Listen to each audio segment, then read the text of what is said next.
There is a moment in every life when the veil begins to thin. What once seemed ordinary starts to shimmer with meaning. Words reveal intentions beneath their surface. Actions carry weight beyond their appearance. Patterns you once lived without question now stand out in sharp relief.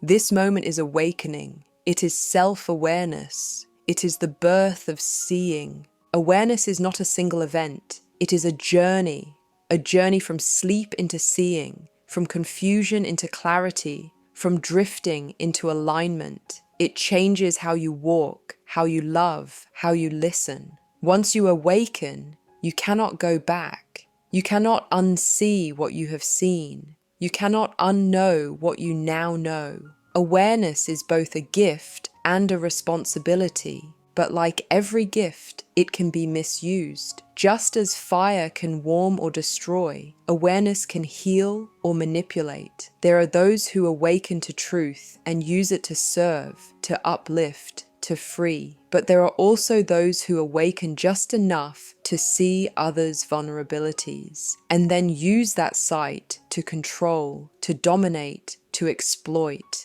Awareness misused becomes a weapon, and too many hearts have been bruised by those who claim to see but saw only for themselves. This audiobook is about both sides. It is about the beauty of awakening and the danger of its distortion. It is about learning how to recognize when awareness is being used for love and when it is being twisted for power.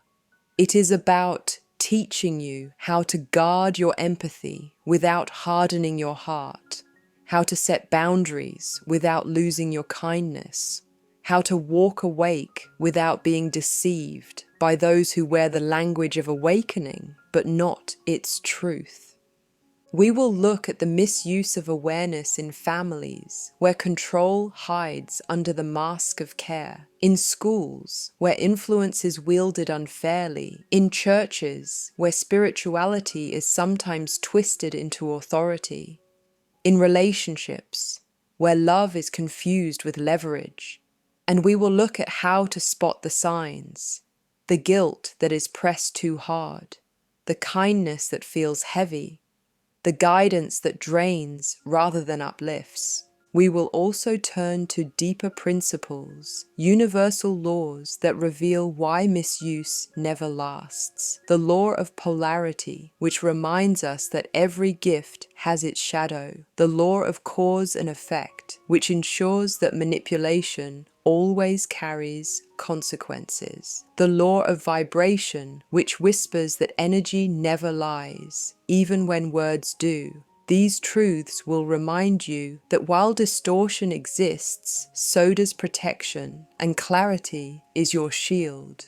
Most of all, this is a journey into boundaries. Boundaries are not walls, they are doors. They are the way you protect what is sacred within you without closing yourself to love. Boundaries are how you honor your empathy while refusing to be exploited by those who see it as weakness. Boundaries are how you remain awake in a world where not everyone uses awareness with integrity. Awareness is meant to free, not to bind. It is meant to heal, not to harm. It is meant to expand, not to shrink. When used rightly, it uplifts both the one who carries it and the one who receives it. That is true awakening.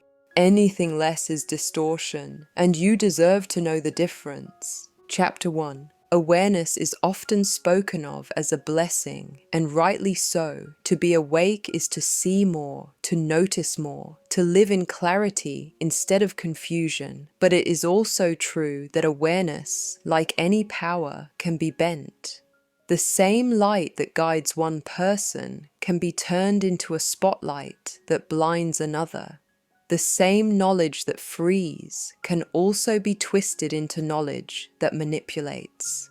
There are those who awaken and use their awareness to love. They see patterns in their families and choose to break cycles. They notice suffering in others and respond with compassion. They understand energy and use that understanding to heal. Their awareness becomes a tool for service. But there are also those who awaken and use their awareness to control. They learn how empathy works, and instead of honoring it, they exploit it. They notice who is vulnerable, and instead of protecting them, they press into their weakness. They learn the language of spirituality, and instead of speaking truth, they use it to sound superior, to keep others dependent, to maintain control. This misuse can happen anywhere. In families, a parent may recognize a child's longing for approval and use it to keep them obedient. Instead of guiding with love, they press guilt into that longing. After all I've done for you,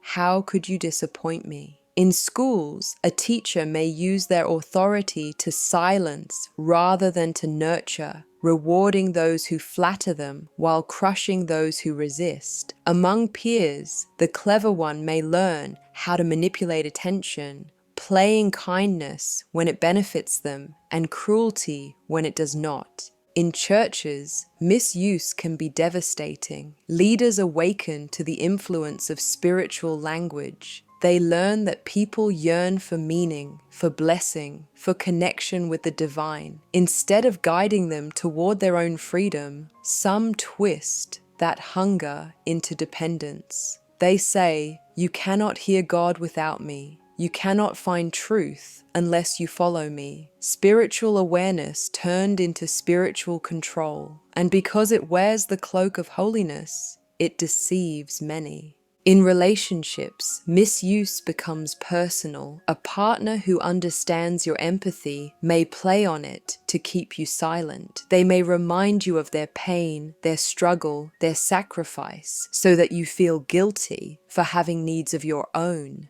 Awareness of your heart becomes a strategy to control it. Love becomes a currency, and intimacy becomes a tool for leverage. This is not true awakening. True awakening does not diminish others. It does not twist kindness into currency. It does not silence truth to maintain power. Awareness misused is not wisdom. It is manipulation. And yet to those who are not yet awake, it can be difficult to see. The words sound good. The gestures look kind. The appearance seems holy. But beneath, the energy betrays control. So how do you recognize it? By how it leaves you. If someone's presence leaves you smaller, more confused, more dependent, more guilty, that is not love. If someone's words feel heavy, if their kindness comes with strings, if their guidance drains your energy instead of restoring it, that is not true awareness. That is awareness misused.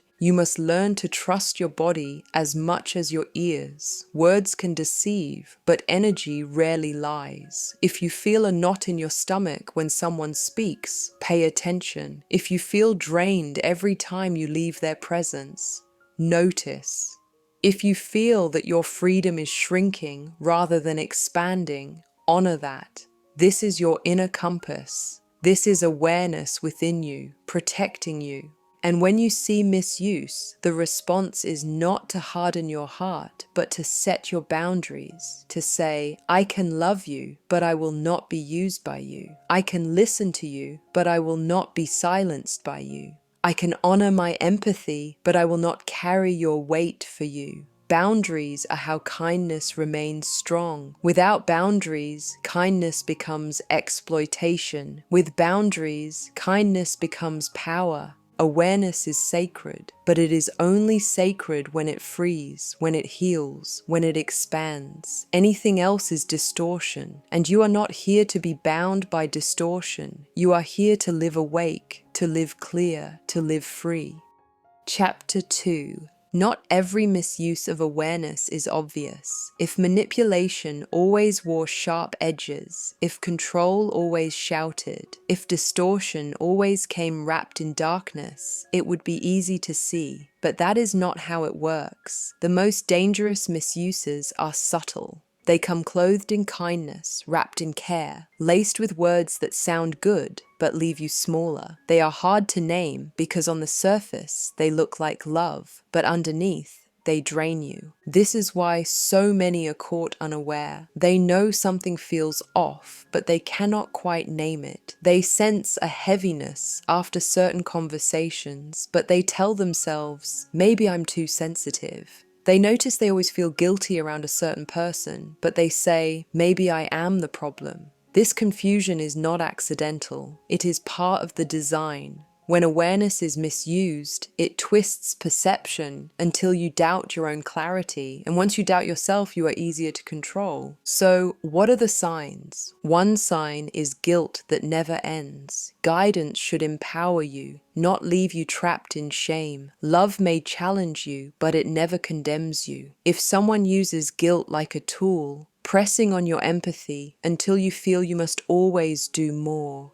give more, be more, that is not love. That is manipulation. In families, it sounds like, after everything I've sacrificed, how could you disappoint me? In churches, it sounds like, if you really loved God, you would obey me. In relationships, it sounds like, if you loved me, you would prove it by doing this. When guilt is constant, it is not guidance, it is control. Another sign is kindness with strings. True kindness frees. It expects nothing in return. But when someone's kindness comes with invisible contracts, when every favor becomes a debt, every gift becomes leverage, that is awareness turned into currency. You may hear, I did this for you, so you owe me. Or you may never hear it spoken, but you feel it in the air. The sense that their kindness is not clean. That heaviness is your signal. Another sign is guidance that shrinks instead of expands. True guidance leaves you clearer, steadier, stronger. Misused awareness leaves you confused, dependent, and small. In schools, it may look like a teacher who discourages a student's voice, insisting they stay quiet in the name of discipline. In relationships, it may look like a partner who undermines your confidence, so you believe you cannot thrive without them. In churches, it may look like a leader who insists only they can interpret truth. If guidance leaves you less free, it is not true guidance. Another sign is the erosion of boundaries. Someone misusing awareness often learns where your limits are and slowly pushes them. They test how far they can go. At first, it may be small, a subtle invasion of your time, a gentle dismissal of your needs. But little by little, the boundary erodes until one day you realize you are carrying weight that was never yours. That is not love.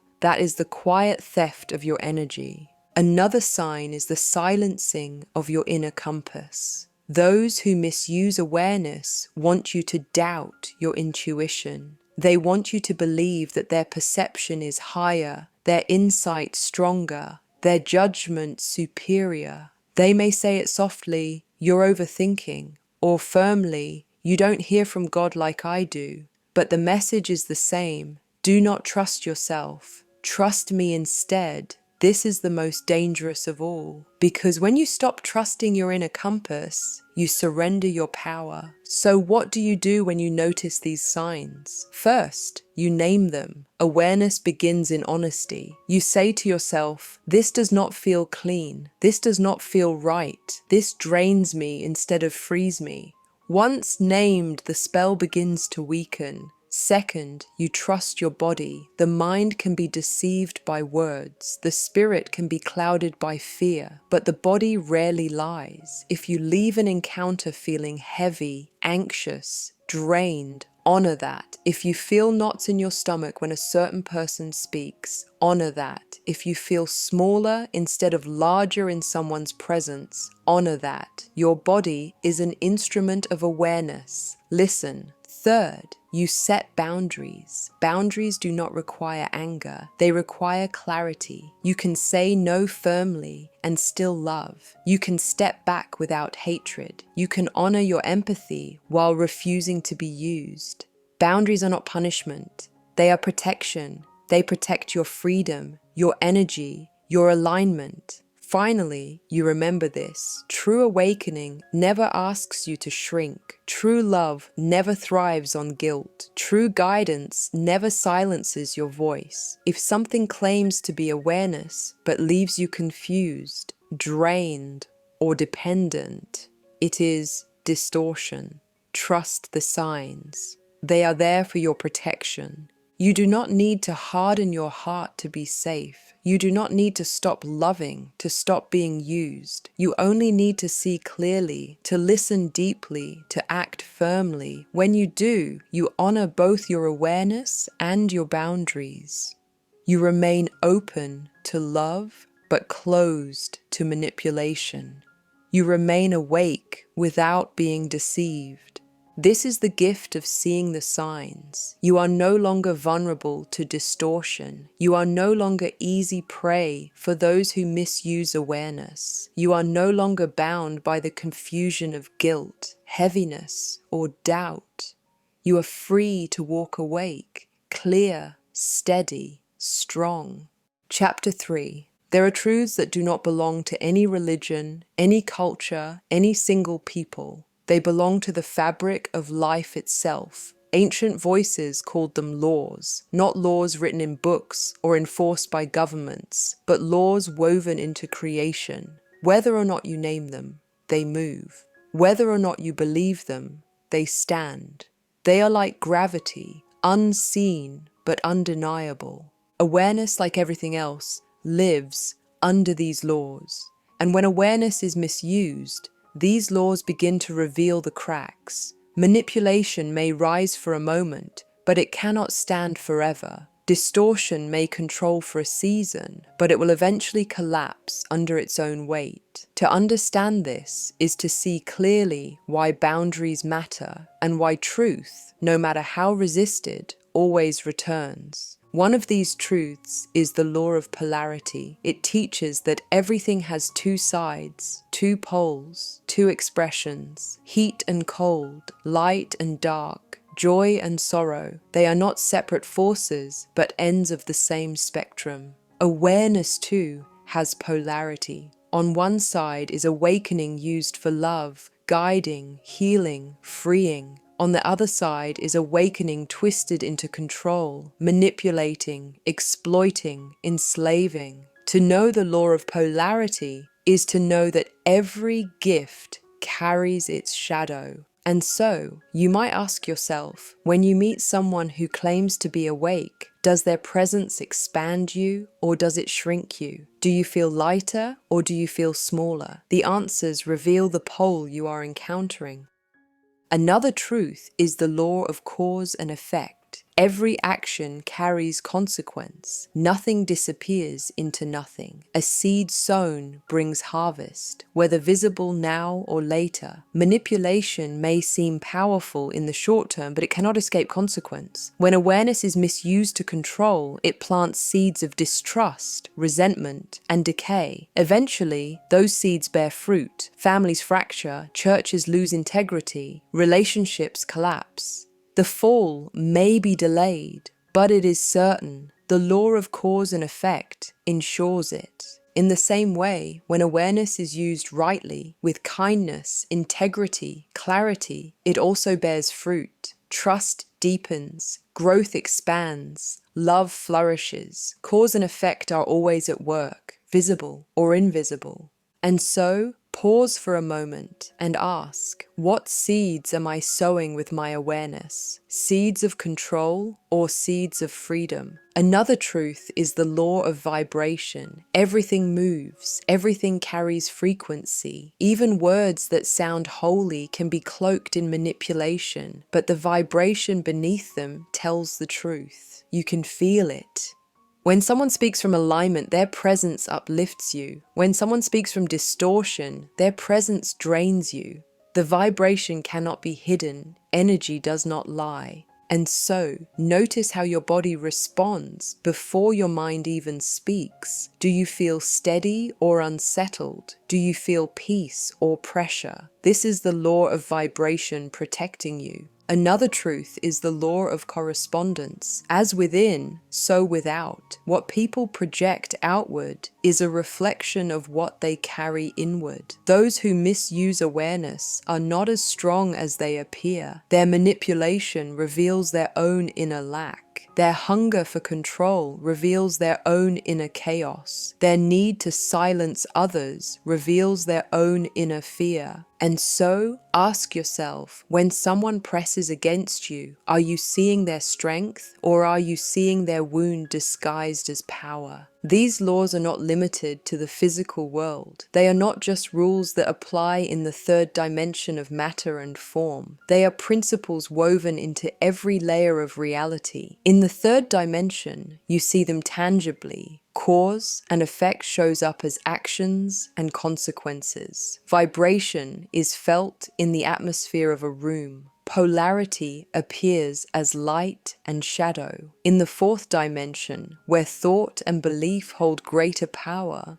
you notice these laws shaping your inner world more directly. Every thought carries vibration. Every belief sets cause into motion. And in the fifth dimension, where unity and flow are clearer, these laws do not disappear. They reveal their higher face. Cause and effect feels immediate and graceful. Polarity is understood as two ends of the same wholeness, not enemies locked in battle. Vibration becomes the very language of creation. The laws do not change as you ascend. What changes is your relationship with them. You stop clashing against them unconsciously and begin flowing with them consciously. And so, consider this. Are you fighting against these currents unconsciously or flowing with them consciously? These laws remind you of something vital. Misuse may rise, but it cannot last. Manipulation may dominate for a season, but truth endures. Lies demand constant maintenance, but truth stands on its own. Distortion exhausts itself, but alignment renews itself. The universe itself bends toward balance. What is false eventually collapses. What is true eventually rises. So what does this mean for you? It means you do not need to live in fear of those who misuse awareness. Their distortion is real, yes. It can harm, yes, but it cannot sustain. You are not helpless. You are not doomed. You are not trapped. The laws that govern life itself are on the side of truth. When you stand in alignment, you are standing with reality itself. But it also means you must be honest with yourself. Awareness within you also carries polarity. You too can choose to use it for service or for self. You too can twist it into subtle control if you are not careful. The law of cause and effect applies to you as well. If you use awareness to honor love, you will reap love. If you use awareness to manipulate, you will reap the cost. The law of vibration applies to you too. If you carry integrity, your energy will uplift. If you carry deceit, your energy will drain. Awakening is not only a gift, it is a responsibility. And so, before you move forward, reflect. How do you use your own awareness? To uplift or to bend? To free or to bind? The laws are not there to scare you, but to steady you. They remind you that life is not random. They remind you that misuse cannot escape consequence. They remind you that alignment always prevails in the end. And when you know this, you walk differently. You no longer panic when you encounter distortion. You no longer doubt yourself when someone cloaks control in spiritual language. You remember, energy does not lie. Seeds bear fruit. Polarity reveals itself, and truth cannot be erased. To live awake is to live with trust in these deeper movements. It is to know that even when distortion rises, it is temporary. Even when manipulation seems powerful, it is fragile. Even when control presses against you, its own weight will undo it. And in the meantime, you have boundaries, you have clarity, you have awareness, you have the right to say no. These laws are not distant ideas. They They are living reminders that you are not powerless. You are woven into a universe that bends toward truth. And when you stand with truth, you stand with the current of life itself. Chapter 4. Awareness without boundaries is fragile. To see clearly is powerful, but if you do not guard what you see, if you do not protect the sacred space of your own soul, awareness can become another place where manipulation enters. Boundaries are the frame that protects your clarity. They are not walls that shut life out. They are doors that decide what comes in and what must stay out. They are not cruelty, they are care. They are not punishment, they are protection. Many struggle with boundaries because they confuse them with rejection. They think saying no means they are unloving. They think stepping back means they are selfish. They think refusing to carry what is not theirs means they are abandoning others. This is the lie distortion whispers. If you set boundaries, you will lose love. But the truth is, without boundaries, you cannot love cleanly. Love without boundaries is not love. It is fear dressed as devotion. Look at families. Families are where boundaries are most often ignored because love is used as the excuse. Parents may say, "Because I love you, I can control you." Children may say, "Because you love me, you must always rescue me."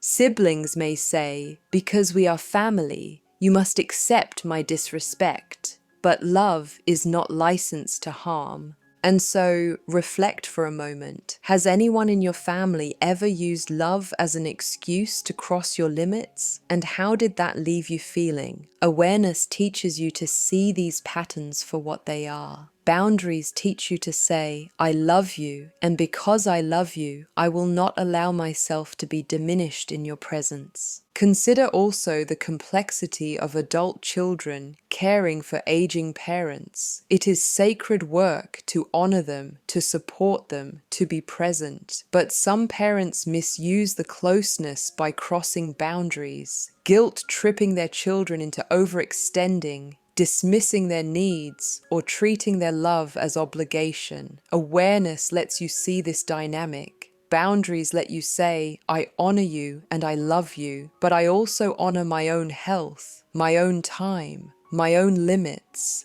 That is not rebellion. That is responsibility. In schools, boundaries are tested in subtle ways. Teachers may cross lines by silencing voices instead of guiding them. Peers may cross lines by using influence to exclude, mock, or pressure. Awareness lets you notice when the lesson is no longer teaching, but controlling. Boundaries give you the courage to say, "I deserve respect. I will not shrink my light to fit your comfort." And so, pause for a moment. Can you remember a time when your voice was silenced? Did it make you smaller, or did it strengthen your clarity to eventually speak again? In friendships, boundaries are often the unspoken test of loyalty. A friend may demand your constant presence, constant support, constant availability, using the language of closeness as control. Awareness lets you feel when friendship has turned into obligation. Boundaries allow you to say, "I care for you, but I cannot always carry you. Our bond should not depend on my exhaustion." True friendship respects limits. False friendship exploits them.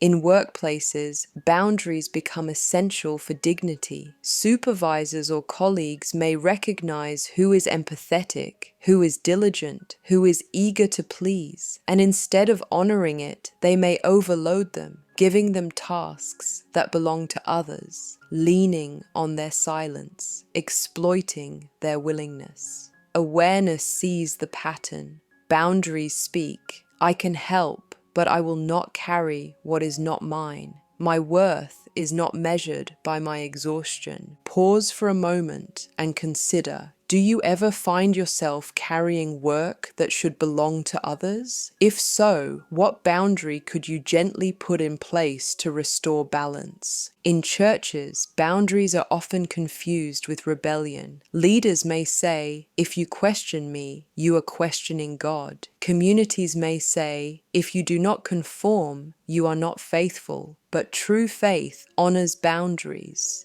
True spirituality is not about control, but freedom. If awareness shows you that guidance has become domination, then boundaries allow you to step back. You can say, "I honor my spirit, I honor the divine, but I will not surrender my soul to your control." That refusal is not abandonment of faith. It is faithfulness to the divine within you. In relationships, boundaries are the foundation of health. Without them, love becomes ownership. Awareness lets you see when a partner uses guilt to silence you, or pain to manipulate you, or affection as currency. Boundaries let you say, "I will love you, but I will not betray myself for you. I will listen, but I will not be silenced. I will support, but I will not be used." Boundaries are not the end of love. They are the beginning of real love, because real love honors freedom, not control. And then there are the smallest, most ordinary moments. A phone call you do not have the energy to answer. An event you are pressured to attend, though your heart longs for rest. A message that demands immediate response when you're not ready to reply. These may seem small, but each is an opportunity to practice boundaries. To say, "Not now." To say, "I need space." To say, "I will answer when I am ready." Boundaries in the small things strengthen you for boundaries in the greater things. Boundaries do not have to be harsh. They do not have to be loud. Sometimes they are as simple as silence, as simple as stepping back, as simple as refusing to explain yourself to someone who has already decided not to hear you. Boundaries do not require approval. They require clarity.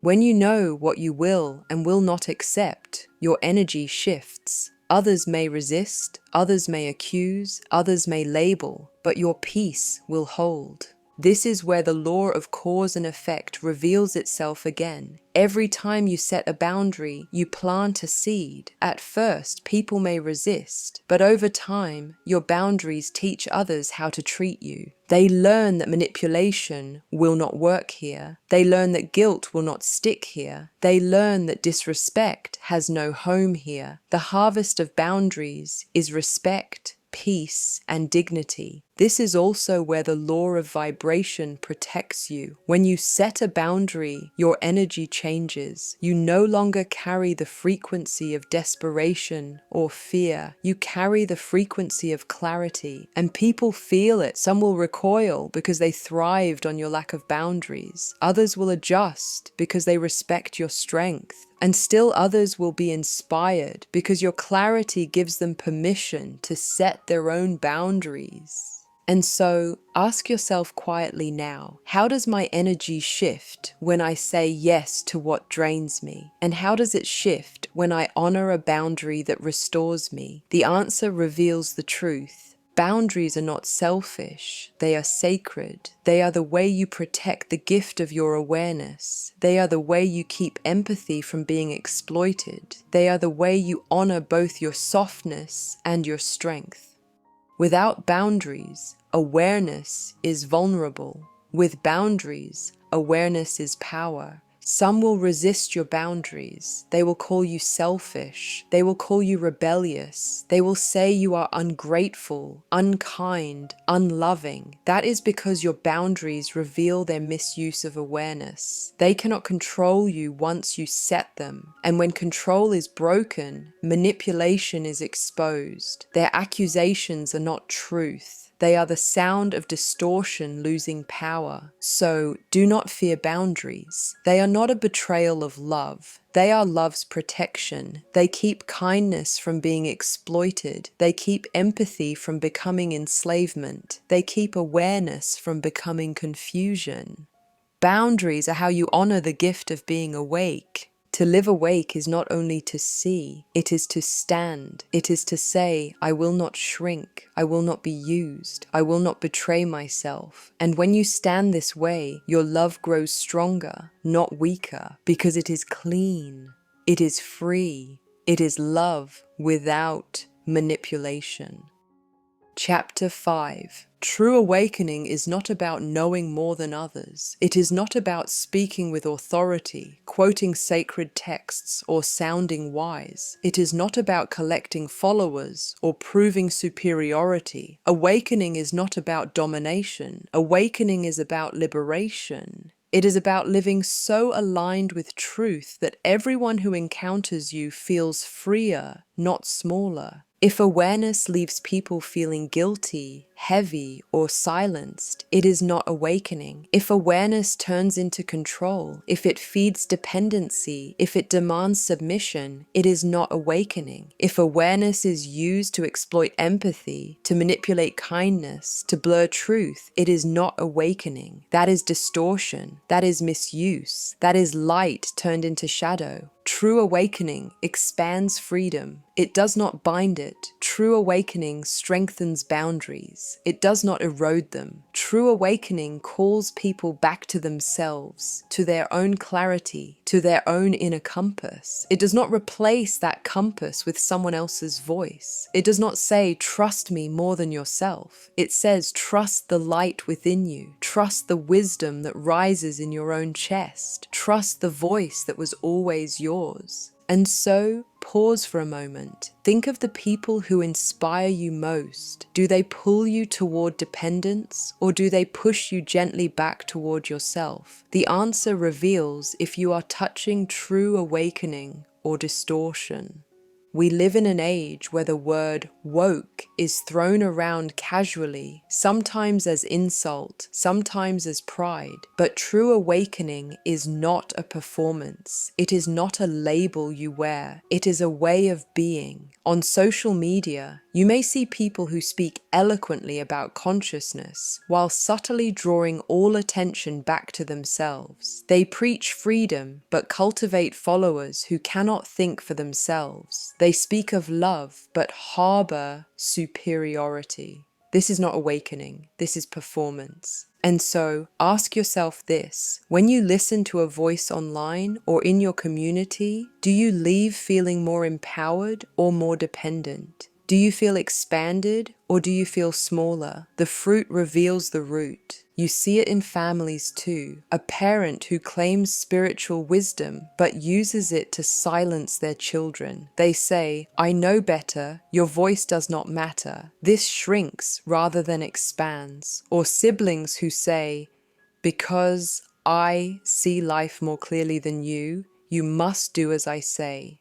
But if their awareness diminishes you, it is not awakening. You see it in workplaces, where leaders speak of empowerment, but keep their teams dependent. They use motivational language not to uplift, but to extract. They awaken just enough to understand human nature, then use that knowledge for profit without care for dignity. This may look like wisdom, but it is not freedom. And you see it in churches or spiritual spaces where leaders quote scripture or sacred texts to justify control. They speak of humility but demand obedience. They speak of service but center themselves. They present themselves as gatekeepers of truth, when true awakening would never demand such submission. The awakened path always points you back to your own connection with the divine, never to another human as mediator of your worth. True awakening is humble. It does not need to manipulate. It does not need to prove. It does not need to control. It shines by being, not by performing. Its presence uplifts. Its words clarify. Its energy steadies. True awakening is not loud, though it can be. It is not always soft, though it often is. It is simply aligned, and alignment cannot be faked. When you meet someone truly awake, you know it not by their claims, but by how they leave you. Do you feel freer? Do you feel steadier? Do you feel more yourself? Do you leave with peace instead of guilt, with clarity instead of confusion, with empowerment instead of dependency? Pause here and reflect. Who in your life leaves you lighter every time you part ways? And who leaves you heavy, guilty, or unsure of yourself? The answers will guide you. And when you live truly awake, your own life begins to mirror this fruit. You do not need to convince anyone of your awakening. Your presence speaks louder than your words. People feel safer, clearer, lighter in your presence.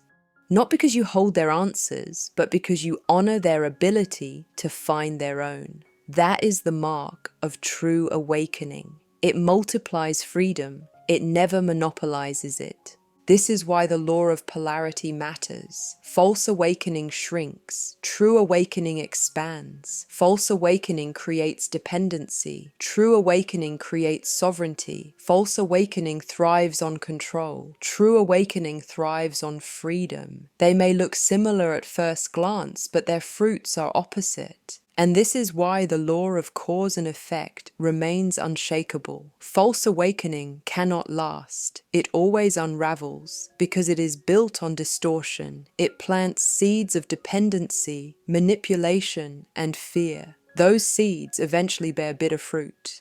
True awakening endures because it plants seeds of dignity, love, and freedom. And those seeds flourish. And so, let yourself consider, what fruit do you want your life to bear? Will it be seeds of freedom or seeds of control? Seeds of dignity or seeds of dependency?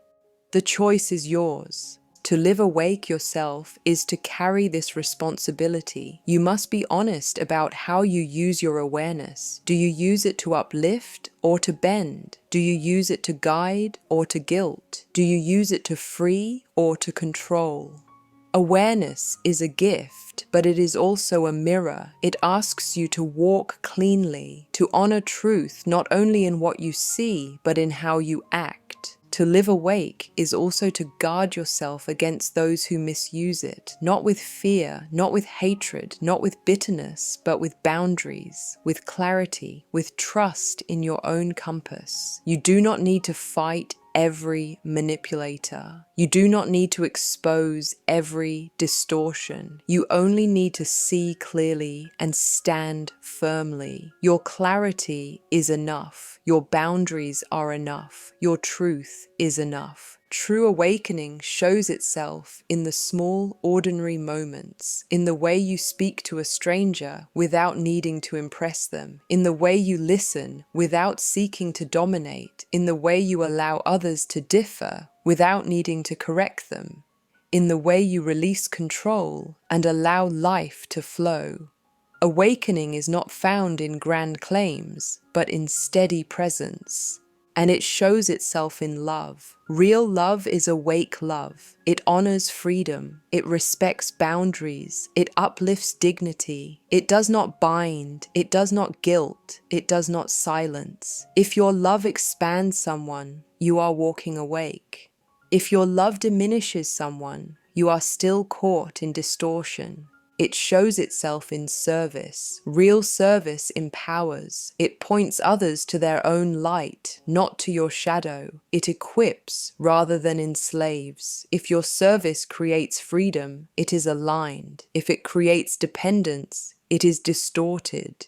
And it shows itself in your inner life. When you are truly awake, you no longer battle endlessly for control. You live in trust. You live in flow. You live in peace, not because everything is perfect, but because your foundation is aligned. You know who you are. You know whose you are. You know that the truth within you cannot be stolen. So this is the call. Do not fear awakening. Do not fear awareness. Do not fear empathy. These are not weaknesses. These are your power. Protect them. Yes. Guard them. Yes, but never harden them. Let them remain soft but strong. Open but discerning. Loving but clear.